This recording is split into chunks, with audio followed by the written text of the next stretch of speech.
നമസ്കാരം മലയാളി വാർത്തയിലേക്ക് സ്വാഗതം. അധോലോക നായകൻ ദാവൂദ് ഇബ്രാഹിമിനെ വിഷമുള്ളിൽ ചെന്നതിനെ തുടർന്ന് പാകിസ്ഥാനിലെ കറാച്ചിയിലെ ആശുപത്രിയിൽ പ്രവേശിപ്പിച്ചതായി റിപ്പോർട്ടുകൾ പുറത്തുവരികയാണ്. എന്നാൽ ഇതെല്ലാം നിഷേധിച്ചുകൊണ്ട് ഛോട്ടാ ഷക്കീർ രംഗത്തെത്തുകയും ചെയ്തു.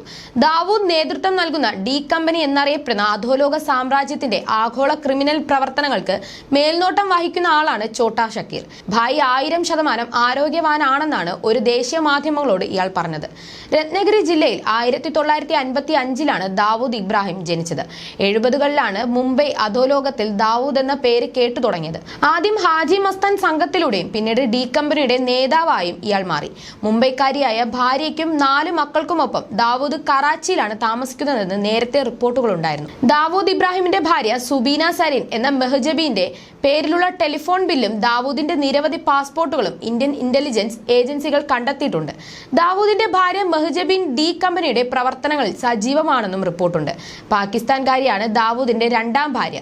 ദാവൂദിന്റെ മൂത്ത മകൾ മഹ്റൂഖ് ഇബ്രാഹിമിനെ വിവാഹം ചെയ്തിരിക്കുന്നത് മുൻ പാക് ക്രിക്കറ്റ് താരം ജാവേദ് മിയാൻദാദിന്റെ മകനാണ്. ദാവൂദിന്റെ 2ാമത്തെ മകൾ മഹ്റീൻ കല്യാണം കഴിച്ചത് പാക് വംശജനായ അമേരിക്കൻ വ്യവസായിയായ അയൂബിനെയാണ്. പാക് തലസ്ഥാനമായ ഇസ്ലാമാബാദിലും ദാവൂദിന് ഒളിത്താവളങ്ങളുണ്ട്. ദാവൂദിന്റെ വരുമാനത്തിന്റെ 30% പാകിസ്ഥാൻ രഹസ്യാന്വേഷണ ഏജൻസിക്ക് നൽകാമെന്ന കരാറും ഇവർ തമ്മിലുണ്ടാക്കി. 2013 ലഷ്കർ ഇ തൊയമ്പ ഭീകരൻ അബ്ദുൽ കരീം തുണ്ടയാണ് ഇക്കാര്യം വെളിപ്പെടുത്തിയത്. ഇന്ത്യ പാകിസ്ഥാനോട് കൈമാറാൻ ആവശ്യപ്പെട്ട ഭീകരരിൽ ഒരാളാണ് തുണ്ട.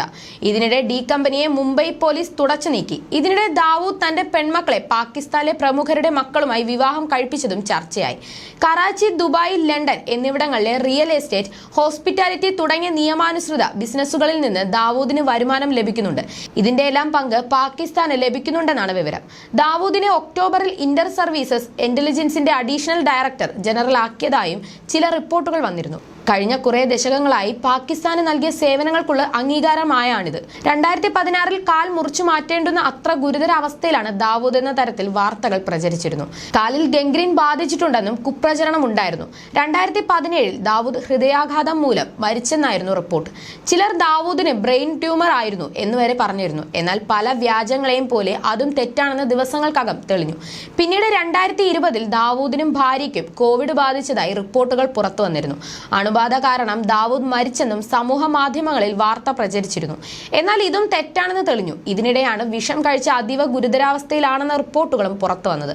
മുംബൈ സ്ഫോടനത്തിന് ശേഷമാണ് പാകിസ്ഥാനിലേക്ക് മാറാൻ ഇന്റർ സർവീസസ് ഇന്റലിജൻസുമായി ദാവൂദ് ധാരണയിലെത്തിയത്. ഏജൻസിക്ക് വേണ്ട സഹായങ്ങൾ ദാവൂദ് നൽകും. പകരം മറ്റു ഗുണ്ടാ സംഘങ്ങളിൽ നിന്നും ഇന്ത്യൻ രഹസ്യാന്വേഷണ ഏജൻസികളിൽ നിന്നും ദാവൂദിനെ സംരക്ഷിക്കണം. ഇതായിരുന്നു ഇവർ തമ്മിലുള്ള ധാരണ എന്നാണ് വിവരം. ഇന്ത്യയിൽ ആക്രമണം നടത്താൻ ദാവൂദ് പാകിസ്ഥാനെ സഹായിച്ചു എന്നും റിപ്പോർട്ടുണ്ടായിരുന്നു.